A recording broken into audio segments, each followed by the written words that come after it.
Hey everybody, welcome back to the Current MMA YouTube channel. I'm your host, Gordo Gambles, and welcome back to Best Bets. As always, quick little video going over all my favorite targets for UFC San Diego last weekend. 10 fights, 10 finishes. I don't know if we'll have that same amount of violence this weekend, but it does look like a pretty fun card. I don't want to waste any of your time. Let's get right into it. First things first, the main event, I'm taking Cruz. You can take that money line at plus 200. I do think that's juicy. I do think Cruz is the more proven fighter, better minute winner, better wrestling ability. And aside from him getting, nuked, which is definitely a possibility against a guy in Vera, I do think he wins this fight.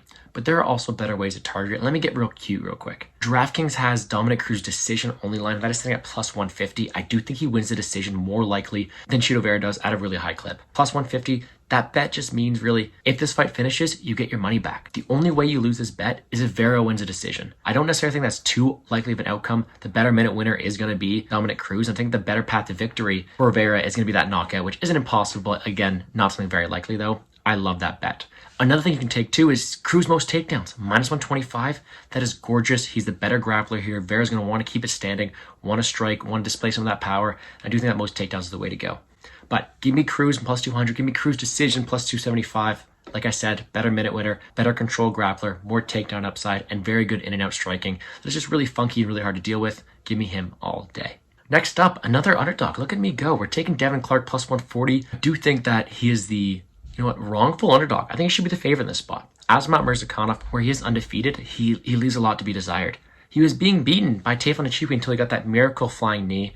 You know what? Good for him. He deserved it. He carried that power late, but he's going to be facing a tough task. The UFC tested Devin Clark, a guy who has takedown upside, control upside, who has decent power in his own right, and will just be the quicker guy, I think, of this division. Azamat looks slow to me. He looks sloppy, and I think that with constant takedowns from a guy like Devin Clark, he's going to wear in that gas tank as well. Plus 140, that line is way too wide. Give me Devin Clark as an underdog. Next up, let's go a favorite this time, but a third money line play. We're taking Youssef Zalal. You can get him at minus 125 right now, but I do think he is the rightful favorite, but I think it should be a bit wider. Damon Blackshear, despite facing, decent competition on the regional scene, is making his UFC debut. Has a lot to learn. I think he's going to realize that when he faced the battle-tested Youssef Zalal. I'm taking experience this week. That's how I'm doing this. I'm taking experience this week if you can't tell already, but Youssef Zalal is going to have the ability to be the better striker, in and out movement, better minute winner, better volume, and also has the ground game to back it up against the uber talented Damon Blackshear on the ground. I think Youssef Zalal is going to keep it upright. I think it's going to be just too much to handle for Damon Blackshear. I think Zalal goes out there and wins a decision pretty comfortably.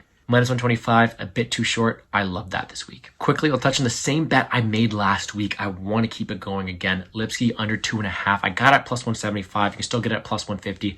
I think that's the way to go. Ariane Lipski, insane violence. Queen of violence. That's her nickname. I mean, she goes out there, throws with intention, has the submission game to back it up. I do think that she has finished upside of this fight against a girl in Priscilla Cachoeira who gets hit by everything and who has no ground game. It's a really interesting matchup. Cachoeira is a walk forward, break you down the stretch kind of fighter, and it's worked so far in a few of her fights, but she gets hit so cleanly. And if you get hit that cleanly against someone in Ariane Lipski, it's going to be dangerous. It's going to be painful. And honestly, even at that, I think Lipski has the ability to go out there, take her to the ground, submit her pretty easily if she decides to do so. Either way, give me the under 2.5. I'm liking that spot here. Last spot for me, a little bit of a parlay. First things first, Lupe Godinez.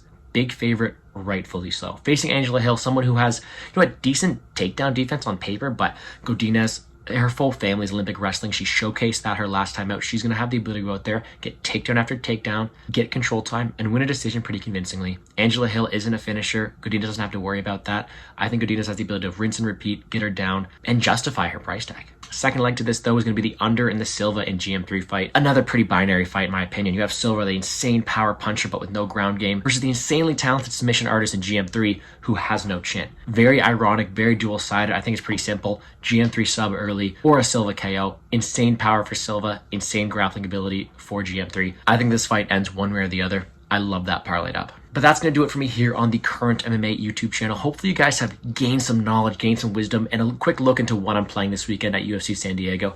If you want to see my full slate of plays, check me out on Twitter at GamblesGordo. That's where you can see my content, see my plays, interact with me if you want to shoot me a DM. But you can also find all my content on my YouTube at Plays and Fade Sports, DFS breakdown, full card breakdown, Dana White Contender Series breakdown.